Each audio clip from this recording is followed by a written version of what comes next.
Камерата фаќа. Добро, толку беше. Тоа влезе во слободен печат.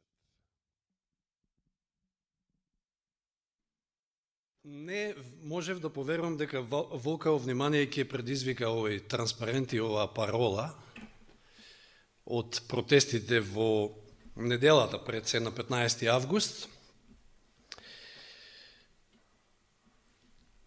Пред се позитивни реакции меѓу присутните таму на протестот, но имаше и поинакви реакции. Не знам дали како прво ја разбираме пораката. Моје тело Божја собственост. Затоа што, знаете, оваа порака што денеска ќе упатам, ќе биде упатена до сите. До сите нас овде и до сите надвор, ако имаат прилика да погледнат, затоа што не опфаќа сите, буквално сите. Дури и ние овде, кои што ете се нарекуваме верници, некојаш имаме проблем со ова. Моје тело Божја собственост.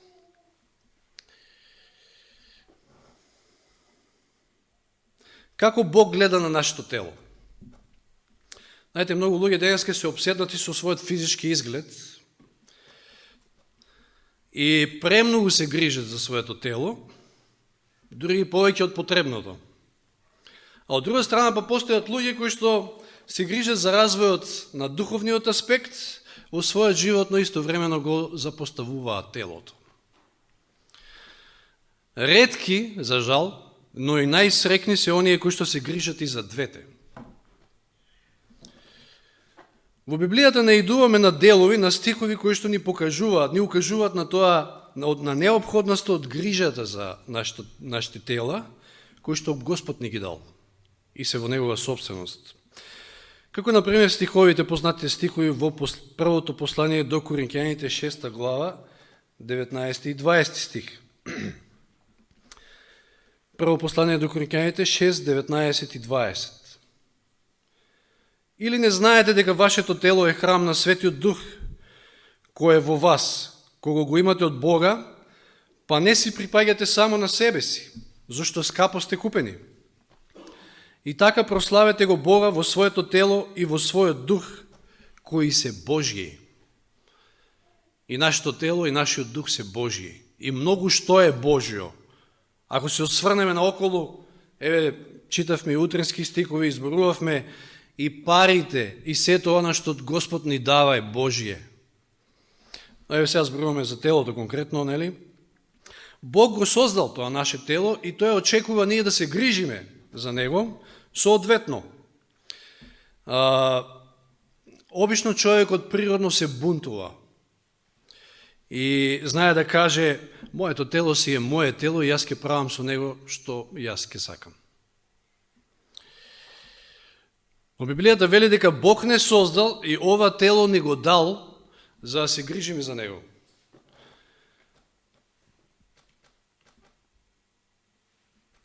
Често пати правиме слични грешки како да речеме познатите грчки филозофи, па ги двоиме духот и телото, знаете, оној дуализам познат, меѓутоа тие се тесно поврзани. Нашето тело е свето, бидејќи Бог го создал. Значи, Библијата односно Господ преку Библијата ни укажува спротивното од овие грчки филозофи. Ние треба да го прославиме Бога и со нашите тела, па затоа не треба да мислиме дека можеме да го одвоиме нашето тело и умот и на тој начин да живееме само за духовни нешта. Знаете, па и она убава пословица која што вели во здраво тело, здрав дух. И те како има влијание телото врз умот, врз духот. Нашето тело е Божја собственост и мора да се грижиме за него. Исус платил за нашето тело. За нас, буквално. Меѓутоа, меѓу другото и телото.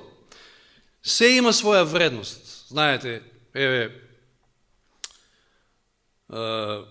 пријателот овде во нашите редови, Сабајлево, каже дека купил автомобил. Ако утре се случи да го продаде, колкава вредност ќе има тој автомобил, зависи од тоа колку ќе му понудат купувачите. Колку вредиме ние? Со што е платено за нас, за нашиот откуп? Со Христовата жртва, со огромна цена. Ако нашата вредност е токава голема, тогаш навистина треба да се погрижиме меѓу другото и за соодветен однос и грижа кон нашите тела. Божиот дух живее во нашето тело. Тоа го видовме нели од стихот погоре што го прочитавме, дека нашите тела се храм на Светиот Дух. Кога го примаме поготово Исуса со вера, прифаќајќи го, значи го сето она што тој го направил за нас, тогаш Бог не запечатува со Светиот Дух како гаранција за нашето спасение. Во Ефесијаните стои запишано во него и вие, прва глава Ефесијаните 13 и 14 стих, во него и вие, откако го чувте словото на вистината, Евангелието на вашето спасение и откако и вие поверувавте, станавте запечатени со Светиот Дух на ветувањето, кој е залог за нашето наследство, за откупување на оние кои станаа Божја собственост, за пофалба на неговата слава. Нашите тела се храм на Светиот Дух. Кога Бог ни го дава Светиот Дух, нашето тело станува храм на Светиот Дух. И ако е тогаш така, дали ако видите некој кој што го уништува Божиот храм, значи ја, да речеме, руши градбата, удира под зидовите, ги вади циглите, дали за тоа би сметале дека тоа е криминал и сквернавење на храмот? Секако. Таков криминал и сквернавење правиме и ние многу често пати, затоа што во телата ставаме, ги вандализираме буквално нашите тела со тоа што ставаме и што треба и што не треба. И за нешта кои што ги знаеме кои се и какви се.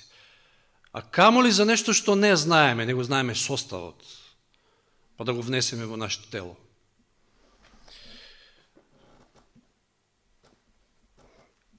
Ние знаеме многу нешта дека се недобри за нашето здраве, нашето тело, па ги внесуваме свесно.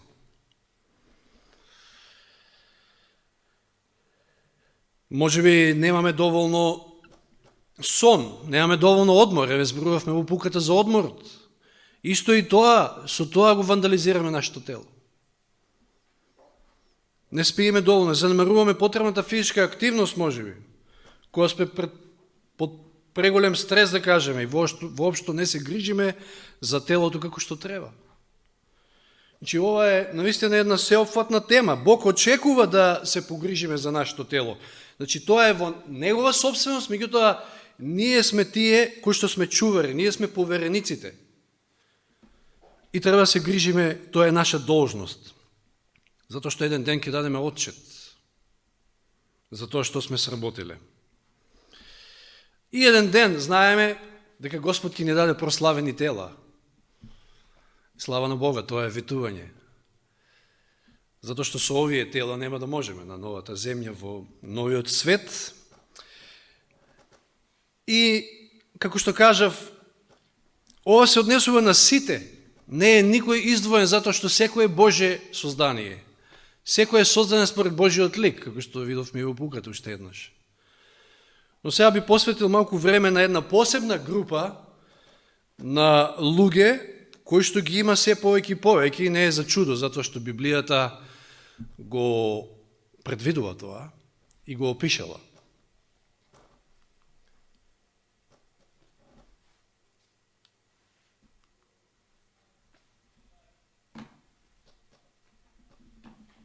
Ја гледате ли карикатурава? Дали се читал таму? Моje тело Божја собственост. Ја затоа велам, неверојатно внимание предизвикува парола и позитивно влијание имаше, меѓутоа, еве, гледате сега со што се служат. Дали ја разбираме карикатурава? Слободен влез за невакцинирани. Кај Господа право горе. Да не должам, братјани, скок на малку пред време, меѓутоа еве да ви покажам. Тоа беше насловна страна од Слободен печат од 21 август, мината сабота, викенд изданието за сабота и недела.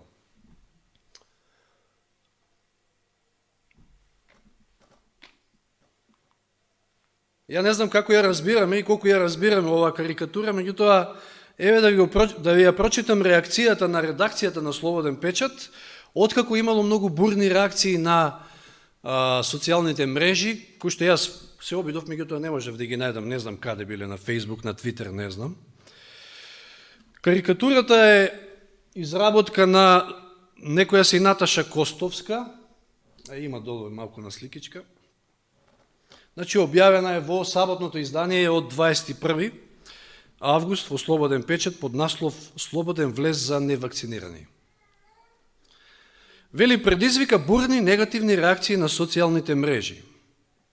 Вулгарните коментари, значи ова е сега одбрана од редакцијата на Слободен печат. Вулгарните коментари, навредите, па и политичките закани упатени на адреса на вестникот ја промашуваат целта. Тие се само уште една потврда за успешноста на карикатурата и колку и да звучи парадоксално, комплименти за незиниот автор. Дури ја и наградиле оваа Наташа од редакцијата. И сега внимавајте, вели, има ли воопшто смисла на овие анонимни, карикатурални, дводимензионални пишувачи на пцости да им се објаснува дека смислата за хумор е една од темелните особини на човекот, а хуморот е средство со кое карикатурата ја постигнува својата цел? Или дека смислата на карикатурата по дефиниција е да ги исмева човечките слабости и мани, како на ботовите да им се објасни дека главни карактеристики на ово уметничко новинарско изразување се претерувањето, изобличувањето, исмевањето, како форма на лична авторска реакција на општествените појави, настани и личности. И сега заклучува редакцијата и вели, тешко да им се објасни на таквите кои што реагираат, нели така. Поточно вели, никако не е возможно да им се објасни. Се вели дека за припростите карикатурата е навреда и затоа тие реагираат жолчно, бучно и агресивно. Јас бев малку вознемирен, ме фати некој така гнев кога го видов ова, ми излезе на Facebook, веројатно не случајно, но веднаш се стишав после тоа. Вели, значи се вели дека за припростите карикатурата е навреда и затоа тие реагираат жолчно, бучно и агресивно. Интелигентните сосема поинаку ги гледаат и ги читаат пораките од овој новинарски жанр во исчезнување. Епа сега, дали сме во едната или во другата група, ќе процениме според тоа како ја толкуваме оваа карикатура, според нив.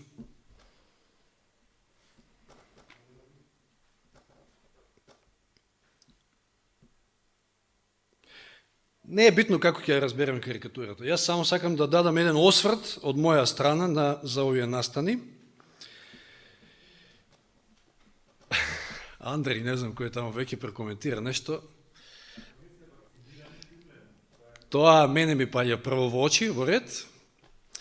И веројатно и затоа и биле тие силни коментари, веројатно и од православни, од било какви, не е битно, со ова се засегнати сите христијани, да кажем така, нели? И не е чудно што се соочуваме со исмевање на една библиска мисла овде. Значи, моје тело Божја собственост е библиска мисла, не е моја. Тоа го прочитавме, видовме во Прво Коринќаните. Ние сме Божја собственост, нашиот дух, нашето тело. Меѓу другото, последното време се карактеризира, значи, со ова едно безбожно општество го карактеризира и исмевањето токму на Божјата вистина, на Божите пораки. Да се подсетиме, 2 Петрово 3 глава. Што ни кажува Петар во второто свое послание, 3 глава од 3 до 7.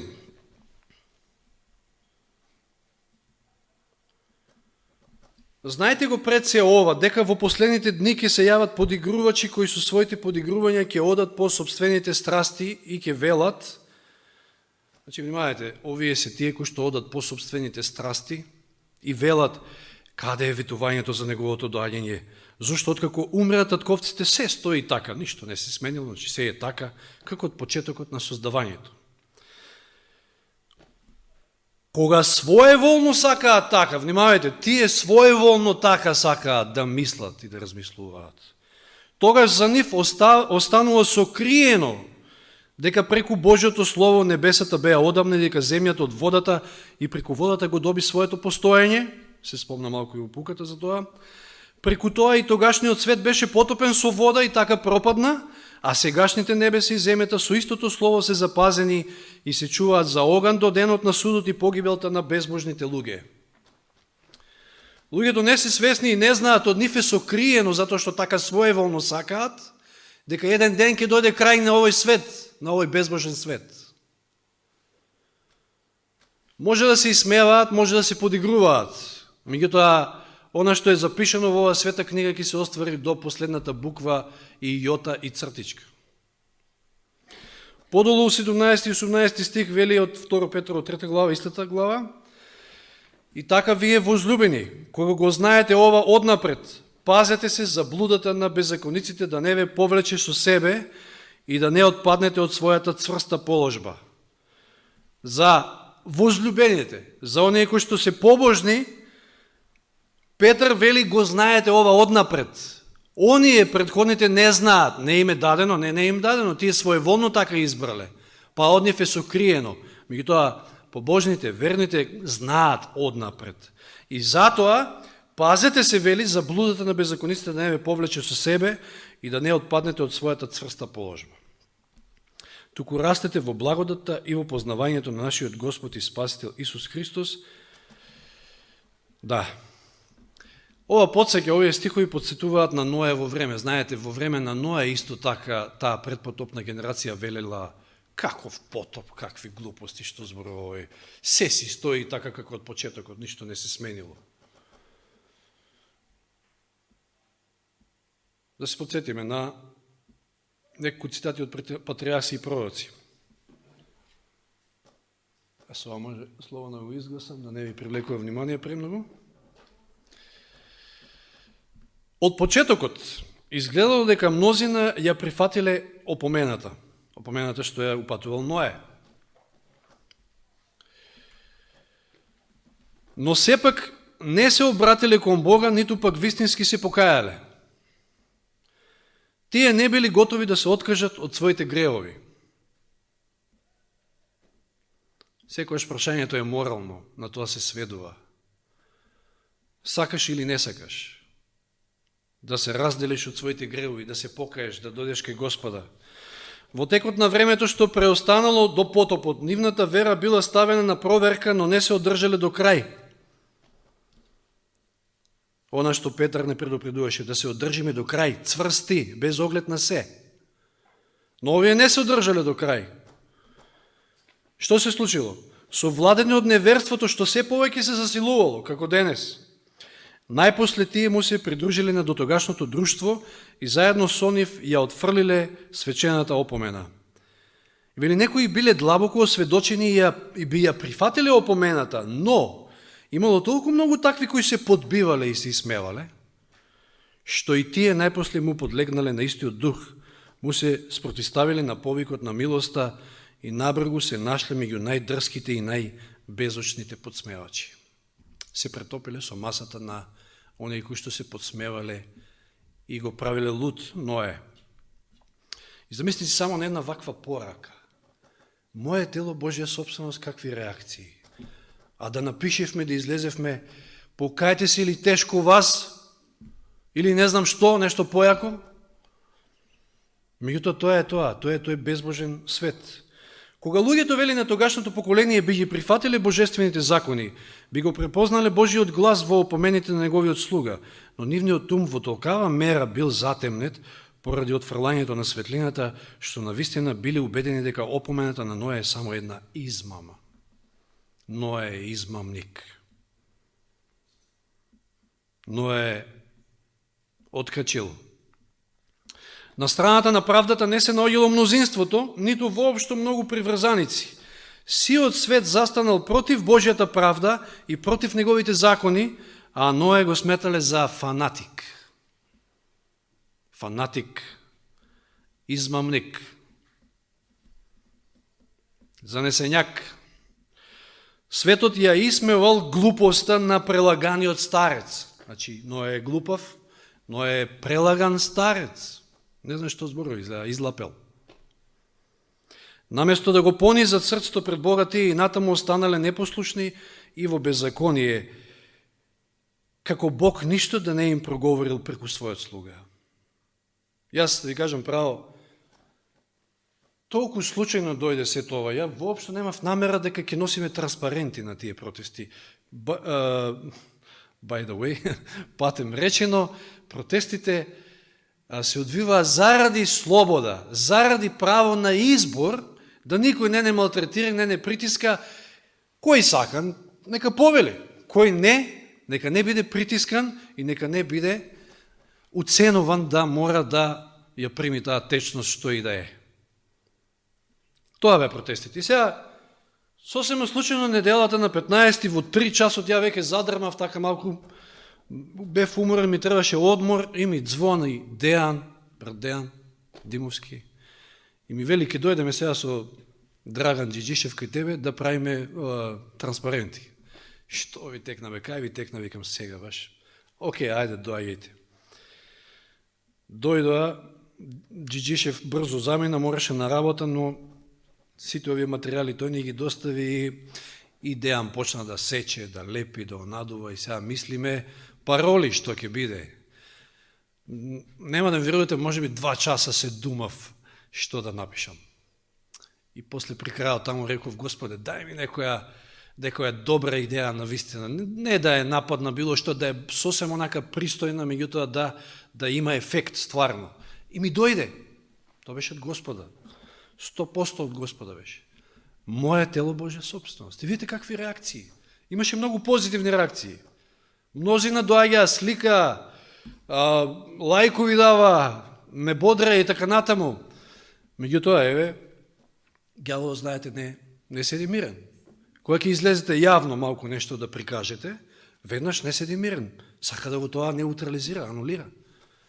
Како со самите протести, така и пред се со ова. Каде баш во карикатурата се најде таа парола? Да. И сега како се држал Ное во една ваква ситуација? Значи забеган, прелаган старец, глупав, измамен, фанатик. Како се држал? Што велеше таму Петар? Држете се цврсто.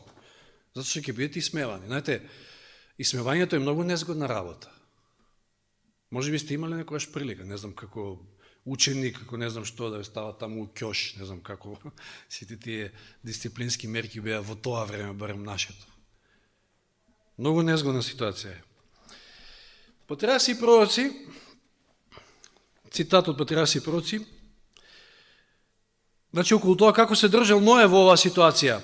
Но Ное стоел како карпа среде луња, обкружен со сеопшт презир и со исмевање, се истакнал со својата честност и непоколебливост во верата. Неговите зборови ги придружувала некаква сила, зашто тоа бил Божи глас упатен до луѓето преку неговиот слуга. Неговата поврзаност со Бога му давала бесконечна мок и сила за сето време од 120 години, додека неговиот свечен глас го опоменувал тогашното поколение, навестувајќи ги на станите кои според проценката на тогашната човечка мудрост биле невозможни. Може да замислите сега, еве да направите некои транспаренти да кажете за 120 години доаѓа потоп и 120 години да дремете таму некаде во центарот на Скопје. А еден ден, 120 години.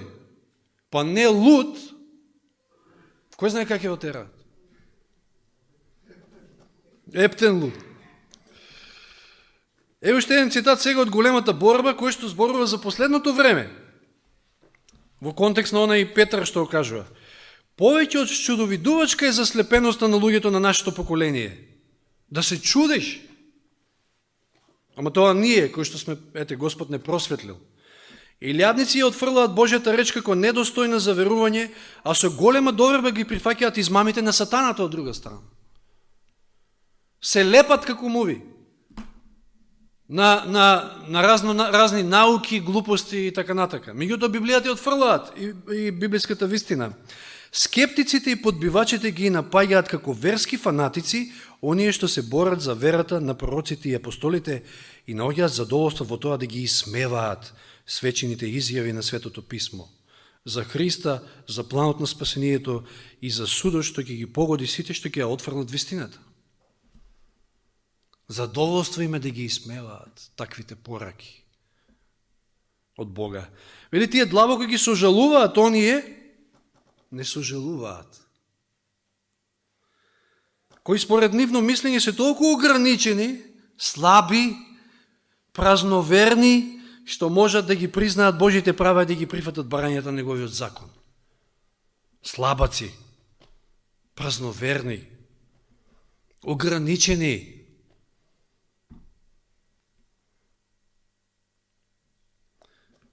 Тие покажуваат таква сигурност како навистина да склучиле сојуз со смртта и со гробот. Значи некој друг има врска со смртта и со гробот. Како да подигнале непреодна, непробивна ограда меѓу себе и Божјата одмазда, ништо не може кај нив да разбуди страв. Тие во толкава мера му се предале на искушувачот што тесно се соединиле со него и во толкава мера се исполниле со неговиот дух, што немаат сила ниту желба да се оттргнат од неговата стапица. Видите докаде може да падне човек. И Ној го исмевале, ама се до денот, и пазите, посебно тоа исмевање добило на интензитет тие 7 дена. Знаете, откако Ној влегол во коработ и немало се уште дожд.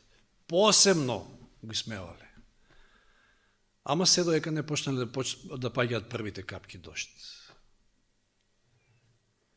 Теоријата станала реалност.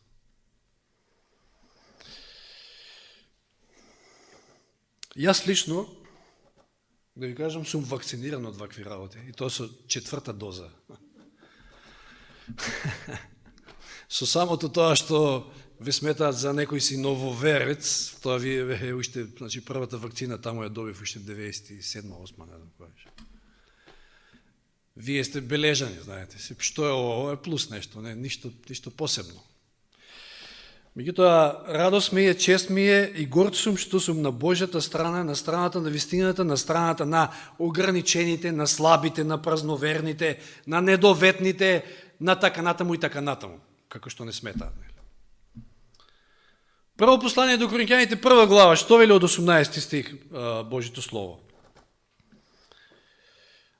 Ние при простите, како ја разбрахме карикатурата, ама тие ете интелигентните разбрале нешто хумано, дори таму се велеше, не знам, убаво.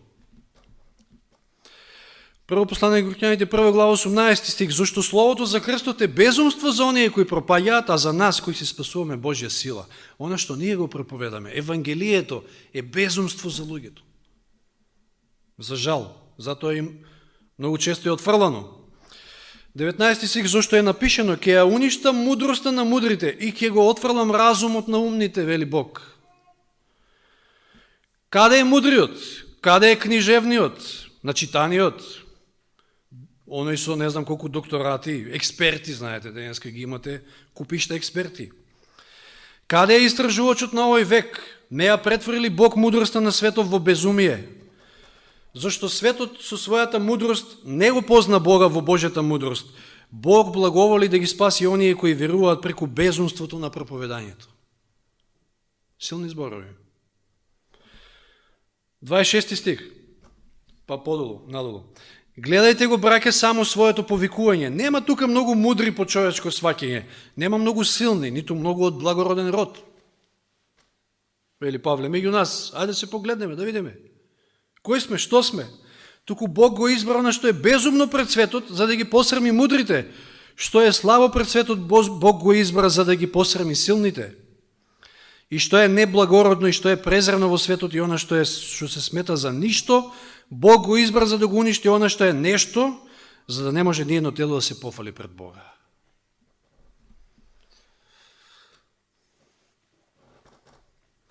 А во Римјаните 1 глава, ако читаме сега, тоа е премногу долг текст, да не ве замарам, од 16 стих до 32 стих, каже што тука се е на куп ставено сите овие модерни случувања, идолопоклонства, хомосексуалност и така натаму, деградација, значи декаденција на општеството. Се е запишано и зошто? затоа што тие што се правеа мудри полудеа. Го отфрлија Бога и знаењето за Бога. А Бог ги подигна оние што се презрени, оние што се недоветни, што се припрости за да ги засрамат мудрите. Дотвориме во Немија, привршуваме полека, Немија 4 глава. Ќе се присетиме сега, имавме поука лани, кога беше тоа, цело едно тромесечие. Знаете, се градат зидовите на Ерусалим, се трудат Немија со остатокот да го изградат градот и храмот подосна и имаат обструкции во сето тоа. Во првиот стих вели, кога се навалат, чу дека го градиме зидот, се налути, беше многу гневен, ги исмејуваше евреите. Ха. И викаше пред своите браќи и пред самариската војска, што преземаат овие бедни евреи?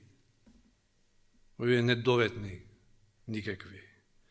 Имаат ли намера, можеби, да поправат, да жртвуваат и да свршат се во еден ден? Зарод купот прав ќе го извикаат во живот, ќе го извикаат во живот изгореното камење? А монецот Товик додава на тоа во 3 стих, вели, кој беше покрај него, рече, само нека градат, но ако се искачи лисица, ќе им ги разгорне камените зидови. Знаете како се движи лисица, онака, внимателно кроце полека.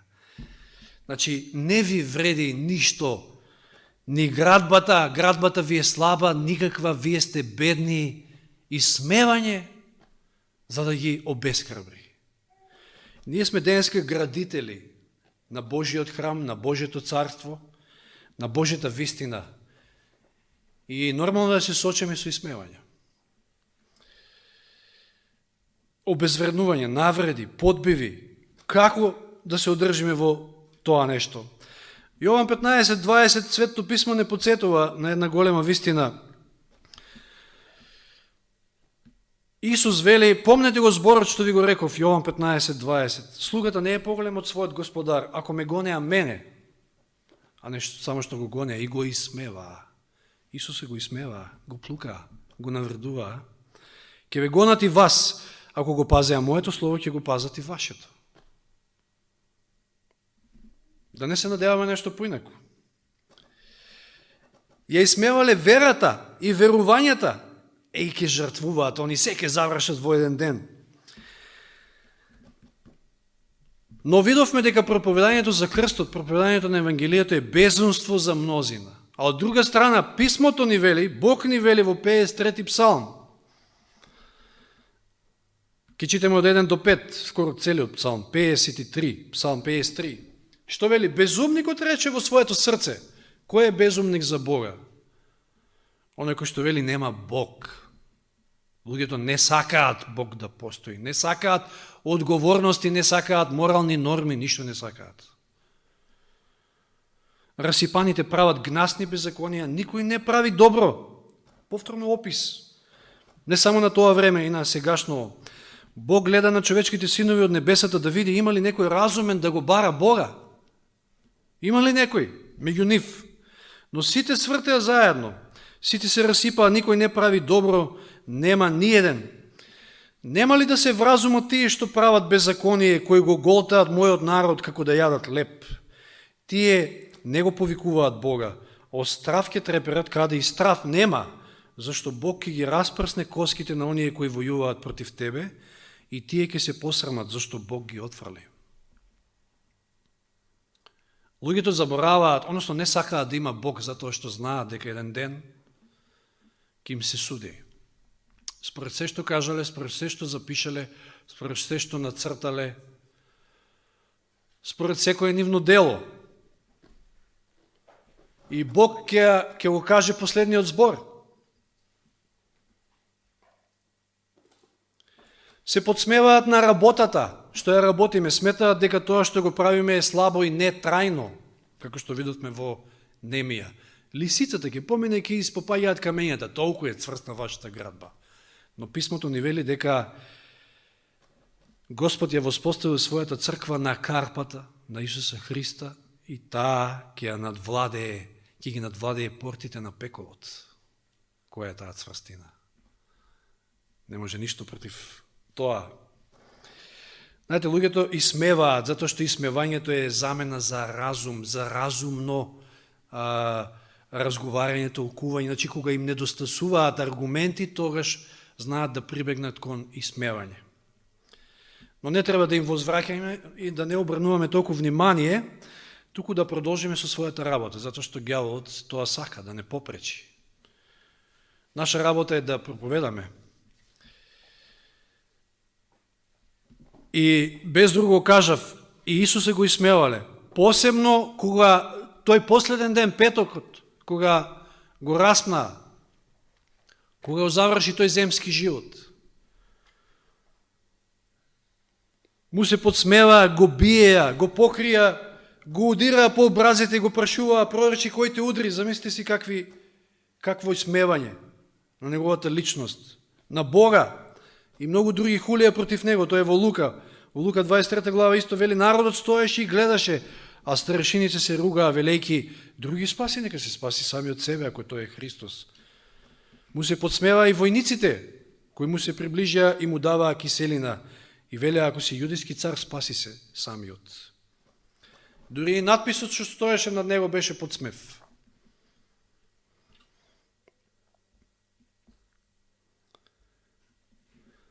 Матеј 5 глава. Јас извинувам што ќе ја задржам малку повеќе, меѓутоа знам дека е пријатно времето, па ќе издржите. Знаете, ова се посебни моменти кога добиеш инспирација за некоја тема и не можеш да застанеш. И јас сум пак таков, сакам се да опфатам се што ми е тука припремено. Нема втор дел. Се ќе слушнете денес. Матеј 5 глава од 11 стих. Блажени сте кои ќе ве навредуваат и гонат и говорат лажно против вас секакви лоши зборови заради мене. Радувајте се, ако е така. Радувајте се и веселете се, зашто голема е вашата награда на небесата, зашто така ги гонеа пророците кои беа пред вас. Вие сте солта на земјата. Но ако солта стане блуткава, ако паднете на тие исмевања, ќе облуткавите. А вие сте сол, вие треба да дадете вкус на ова општество, на животот во ова општество. Со што ќе се осоли тогаш? Веќе нема сила за ништо, освен да биде фрлена надвор од луѓето да ја изгазат. Да не дозволиме да не изгазат луѓето, да не газат под нозе. Вие сте светлина на светот, град кој лежи на рит, не може да се сокрие, ниту се пали светило за да се стави под житно мерило, туку на светилник и им свети на сите кои што се во куќата. Малку ако излежеш да светнеш меѓу тој народ безбожен, гледате што се случува. А ние треба да светлиме, со нашите животи, постојано, секој ден. Вели, светилото не се става под маса, туку на светилникот, горе, да се гледа. Така нека свети, вели, вашата светлина, 16 стих, пред луѓето, за да ги видат вашите добри дела и да го прослават вашиот татко кој е во небесата. Тоа е целта. Да Бог биде прославен преку нас. 44-45 стих од истата 5 глава Матеј, значи од проповедта на гората на блаженствата. А јас ви велам, љубете ги своите непријатели и молете се за оние кои што ве гонат. Молете се за оние кои што ви смеваат. Тоа е пораката од Бога до нас. За да бидете синови на вашиот татко кој е во небесата, кој прави неговото сонце да изгрева над злите и над добрите и дава дожд на праведните и над неправедните. Мнозина не знаат зошто и смеваат. Мнозина не се упатени воопшто, не фатиле Библија во рака. Мнозина тоа намерно може би го прават. Јас не знам, не можам да судам, Господ знае. Меѓутоа, пораката до секој нас, до сите нив, е да се покаеме оти се приближи Божјето царство. Моје тело, Божја собственост, е порака до секого. Повикот до покаяние е се уште отворен, се уште трае времето на милоста и за нас, и за таквите, како овие. Оти иде време кога се ќе заврши. Ако останеме на страната на подсмевачите, тешко ќе биде. Знаете, има една поговорка, кој последен се смее, како беше? Најсладко се смее. Не би сакал тоа да го кажам. И сигурно дека Господ нема ни сладко, ни не знам како да се смее, туку ќе биде радосен заради тоа што ќе се исполни правдата. За оние кои што нема да се покајат, дали биле во исмевачите, дали биле во неверните, во безбожните, какви и да се. Еве како ќе заврши се, Пословици 1 глава. Ова се последните стихови. Пословици 1 глава, од 24 стих. Господ Бог има завршна порака до сите, посебно до таквите. Колку ве повикував, а вие одбивавте. Ја испружував раката, но никој не ја забележа. Туку го отфрливте секој мој совет и не ги послушавте моите опомени. Затоа и јас ќе се смеам на вашата пропаст. Ќе се подсмевам кога ќе ве снајде тешкотија. И застанеме да кажем овде дека си мисли дека нема повеќе да биде милостив и ќе се радува на исполнување на правдата. Сигурно Господ нема тоа да го прави како што тие го прават, кон Него и кон Неговите пораки. Кога стравот ќе навали врз вас како неверми, кога пропаста ќе ве грабне како виур, кога ќе се навалат врз вас неволјата и маката, тоаш ќе ме викате, но јас нема да одговорам, ќе ме барате, но нема да ме најдете. Зошто го мразеа знаењето, не го избраа Господовиот страв, ниту го послушаа мојот совет, туку ја презреа секоја моја опомена, затоа ќе јадат плод од своето владење. Што ќе си надурват, тоа ќе си сркаат. И ќе се наситат со собствените совети. Зошто глупавите ќе ги убие нивното одбивање, а безумните ќе ги уништи невниманието. А кој ме слуша мене, останува безгрижен и живее спокојно без страв од зло. Се плашиме ли, драги браќи и сестри? Видите што вели? Кој ме слуша мене, кој го слуша Господа, кој го слуша Божиот глас, останува безгрижен, без оглед на што се случува околу нас. Знаеме у какво време живееме. Безгрижен и живее спокојно, без страв од никакво зло. Нека Господ ни даде сили, нека Господ ни даде храброст да издржиме затоа што следуваат уште потешки денови. Секој кој што не се покајал, нека добро размисли и нека се покаја за своите дела. Затоа што нити јас сум исмејан, нити оваа порака е исмејана, туку лично Господ се исмева на тој начин. Нека му е слава нему и нека уште еднаш, кажам, ни помогне во овие тешки денови да издржиме и достојно да го представиме пред луѓето и да го одбраниме неговиот карактер, што е наша должност. Амин.